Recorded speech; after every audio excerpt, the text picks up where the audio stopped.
to be happy and healthy, they need to be able to run. And maybe, just maybe, this is my role in this world, is to provide that for them. My name is TC Waite, and I'm a dog musher.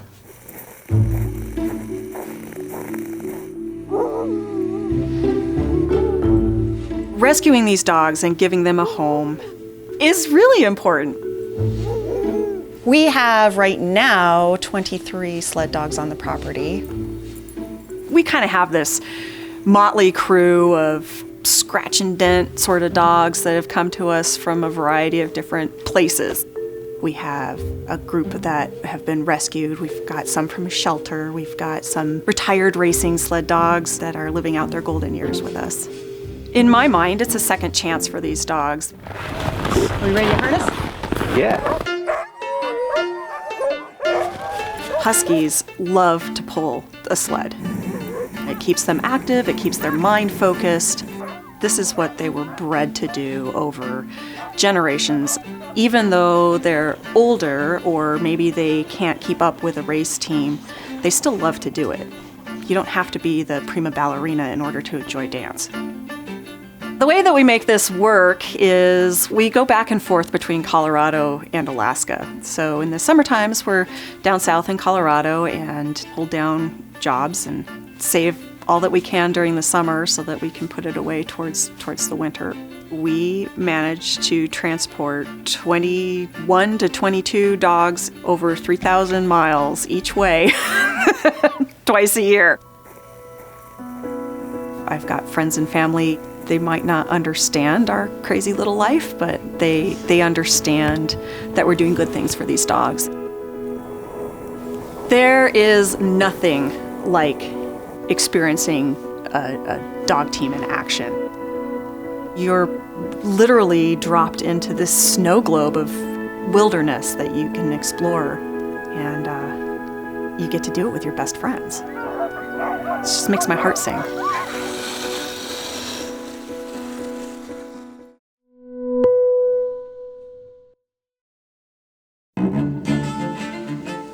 A certified avalanche dog like Tally can do the work of about 30 rescuers in the same amount of time.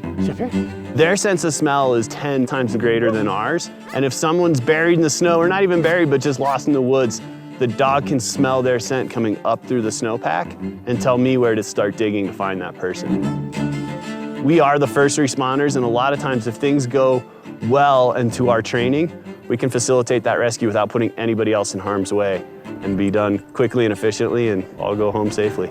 We gotta find somebody, I know. You wanna find somebody? Okay, let's go, search. My name's Hunter Mortensen. I'm an avalanche technician here at Breckenridge Ski Resort with my ski patrol partner, Tally, and we've been working here for 8 years together. We're really fortunate here at Breckenridge. We have 6 avalanche rescue dogs on staff. Today, Tally's here, and with her coworkers and friends is Boudreaux, the golden retriever, and A-Up, another mountain purebred mutt. The years of the big St. Bernard and Swiss mountain dog with the barrel under their neck, those dogs are built for the mountains. They're sturdy, they're hardy, they can do it. But what we're finding is they don't travel well in the snow, and they're not as fast moving across the snow. And avalanche rescue is all a matter of time. So we're looking these days for dogs that are a little bit on the smaller side, a little more nimble and a little more quick. So the training, we start them 6 to 9 months old, and a lot of it is just basic obedience, and then we start building from the obedience into actual hide and go seek type games. And then we build up from there into big snow caves where we'll bury a person almost 6 feet deep if we have enough snow, and then the dog will start searching and having to find where that scent's coming up to play the game. And all they're really looking for is that person who they think has their toy. Oh, that's a good girl. It's about 2 full years of training to take your last certification test for an avalanche rescue dog and handler. So I'm certified to work with Tally. Ready? My whole last 8 years of my career have been spent with her every day, all day. When we have to do our thing, we're really dependent on each other, and I couldn't do what I do without her.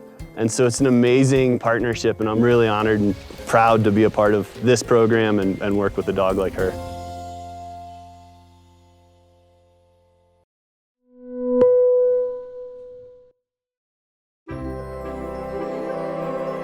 When I think about the wilderness of Denali, I think of vastness and how small we are in that great big wintry world.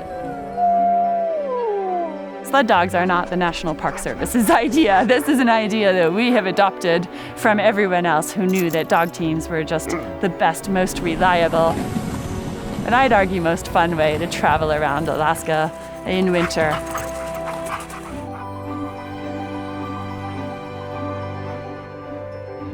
So I'm the kennels manager in Denali National Park and Preserve, and I'm in charge of the only sled dog kennel in the entire National Park Service.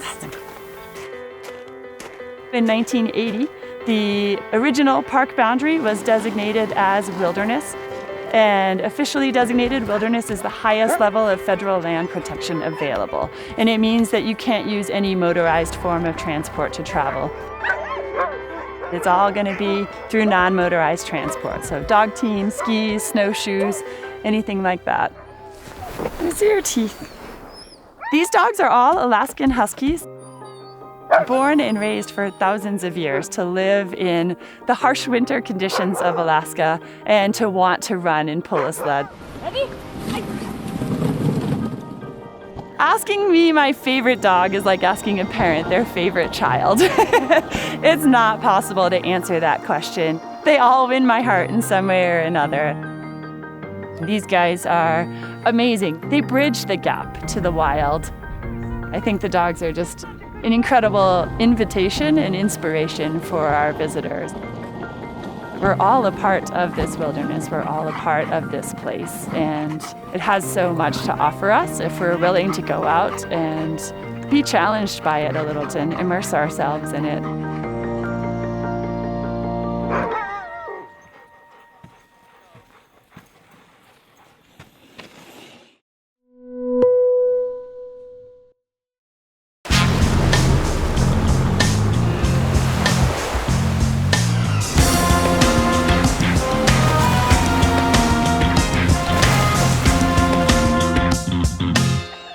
In the peak of summer in Italy, when the beaches and lakes are full of swimmers, the lifeguards keeping everyone safe bring in some much-needed assistance.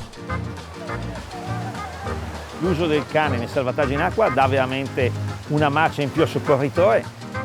Il soccorritore da solo è da solo. Noi non siamo mai da soli, siamo sempre un'equipe con il nostro cane, quindi un'equipe a 6 zampe. Sono Ferruccio Pilenga, sono il presidente nazionale della scuola italiana Cani Salvataggio. È nata nel 1989 quando io ho preso un Terranova di nome Mass e ho provato a iniziare ad addestrarlo per il soccorso in acqua. Since then, Ferruccio has found that dogs make ideal lifeguard partners. They remain calm under pressure and instinctively choose the safest path through the water currents back to shore. Once in the water, they're able to keep afloat both the rescuer and the person in need. Io risparmio le energie e quindi riesco a essere un soccorritore più operativo. Io dico sempre per far capire che se per tirare una slitta servono almeno 6 cani, per tirare 6 persone basta un cane. Si parla circa di 20-30 salvataggi all'anno.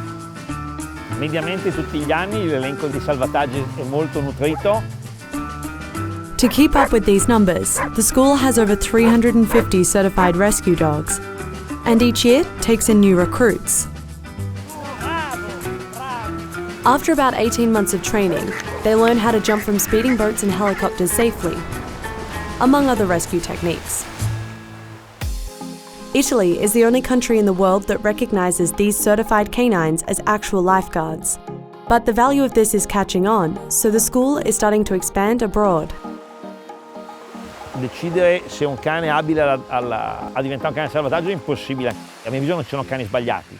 È chiaramente la differenza del padrone. La presenza del cane sdrammatizza la cosa, diciamo la ricompensa a mio avviso più bella è quello che sente il cane e il padrone nel momento del salvataggio, che unisce ancora in più questo rapporto tra un cane e un umano.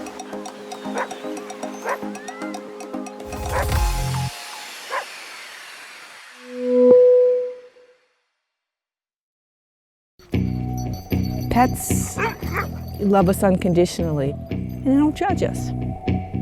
Being up here and having a place for the dogs makes all the difference in the world. I know you're happy. I'm glad. Dog Mountain and the Dog Chapel is an open dog park where dogs can really connect with nature and enjoy spending time outdoors with their owners.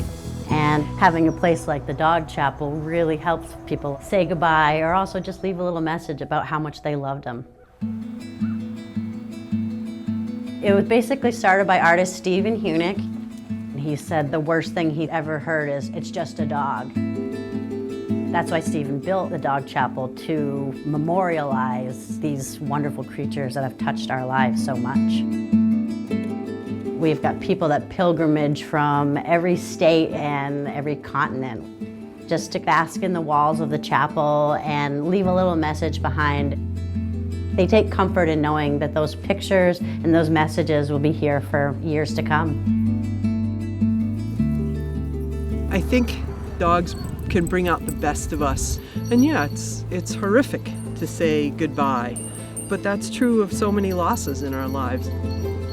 There are some places of reverence up here, I think, for a lot of people, however they choose to recognize that. Dogs are really special, and it's one-of-a-kind place that we have here that allows dogs to really shine and be cherished as the wonderful little creatures that they are.